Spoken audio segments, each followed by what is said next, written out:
maayikii lafatanii.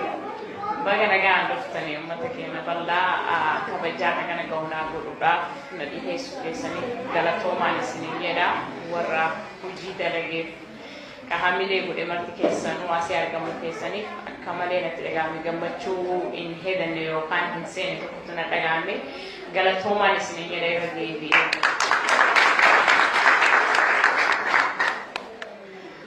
Kanatti aansuudhaaf wanni har'a walitti dhufnee fi gammachuu dhiheessuu qofa osoo hin taane gammachuu bakka an dhaqe san wanni isin marti nuugaa kaas jiruuf ka ala jirullee wanni gurra ceensee eegu jiru aashaan maaliin nuu galteedha waan jedhu yoo na gaafattaniif yoo isin aansillee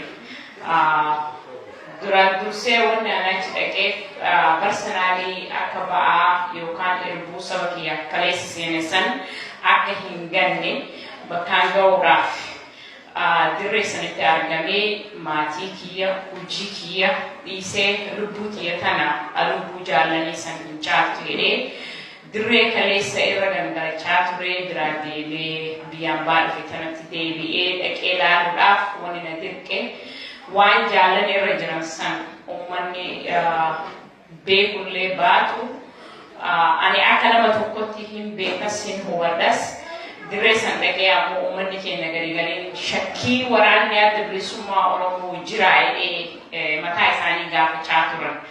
Akka shakkii san irraa bayaniif ani fi kiyyaa lubbuutti yeroo murteessee osoo dhaabaa jajan gaafatin osoo ilmaan kiyya mari'achiisin osoo obboloowwan kiyya mari'achiisin bakka kana deemaa osoo namatti hin himin nama maraan Aasha eessa deemte kanaan jedhu kaan Turkii deemaa, kaan Naayijeeriyaa deemaa, kaan Keeniyaa deemaa, kaan Ingilandi deemu jedhee bakka san dhaqe. Bakka san wanni na dirqe achi na geessuudhaaf dura nu marti nu biyya teennaa wanni nu baase gabrummaadha. Gabrummaa biyya teennaa nu baaste san beekee kaleessas hin bilisoomsa Oromiyaa jedheetiin erbuu seene qaamaan godhuu baadhus dirree san dhiisee deemus qalbiidhaanis horiidhaanis humnaanis waraana bilisummaa Oromoo bira jiraachaa ture. Garuu wanni nama dhaqee bakka sanitti argameef haga ammaa nama garitti jedha wanni kun aashaan dur waraana turtee footoshooppiidhaa waan duriidhaan waliin qabamu ka'ee hin dhabamu. Gariin ammoo ka'ee lakki kijibaa wanni kun hin jirus hin dhabamu. Garuu osoo ka hinaafu akka horu hora. Kawaa osoo kawaa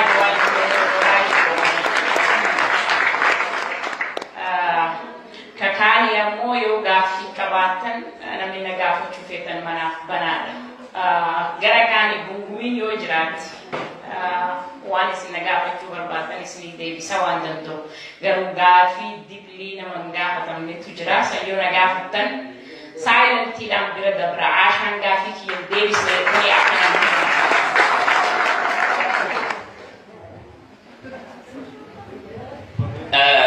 Aashaatiin hedduu galatoomi.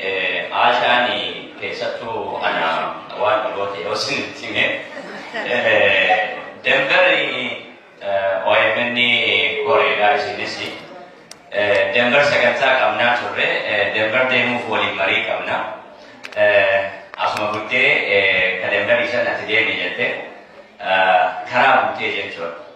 Sila Aashaa waliin deemna jettee akkamitti sagantaa birootiif deemte illee keessi kiyya xiqqoo mufiillee qajeele. Gaafa Aashaan achitti argu ammoo yaa Rabbi maa kabaju natti himteellee waliin deemne kan jedhu ture hedduu galatoomii ulfaadhu. Dhugaa dubbachuudhaaf haala siyaatee dhufe ganna 12 ta'a. Akkuma isiin jette namni waan danda'u godhuun hedduu barbaachisaadha. Aashaa namni tokko horii yoo kennitu agarsiis namni kennu jiru.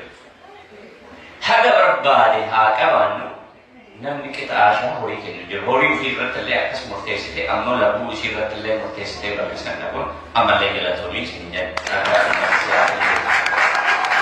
Kan akka suuqaan amma isinii kennina. Tokko gaafii illee namni gaafii irraa qabdan namni yaada qabdan dura gaafiidhaaf mana bannaa maatii gaarii seerra isiin illee yaada isaa isii bal'isaa murtii kana waan isii fudhachiisee haga tokko nu himtee jirti waa kalee jalqabe santu na keessa jira isii santu achi na geesse kan jedhu amma manaaf gaafii kennaa okay yaada achi booda gaafii booda fudhannaa jechuudha.